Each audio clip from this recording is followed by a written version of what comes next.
السلام علیکم ناظرین۔ شیطان کے دھوکے، فریب، وسوسے آپ نے بہت سنے ہوں گے۔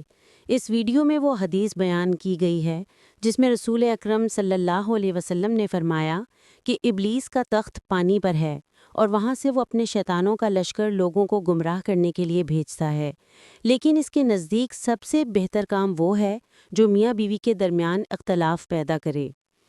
اس حدیث مسلم کے مطابق شیطان کو سب سے زیادہ خوشی اس وقت ہوتی ہے جب وہ کسی گھر کے سکون کو توڑ دے۔ میاں بیوی میں جھگڑا صرف دو افراد کا مسئلہ نہیں بلکہ دو خاندانوں کو متاثر کرتا ہے۔ ایسے وقت میں ہمیں اعوذ باللہ من الشیطان الرجیم پڑھنا چاہیے تاکہ شیطان کا وار ناکام ہو جائے۔ اس ویڈیو کو ضرور دیکھیں، سنیں، شیئر کریں اور گھر کے سکون کو شیطانی فتنوں سے بچائیں۔ اسی طرح کے حدیث و واقعات، قصے، کہانیاں سننے کے لیے ہمارے چینل کو سبسکرائب کریں اور شیئر کریں اور اپنی رائے لازمی دیجیے۔ شکریہ۔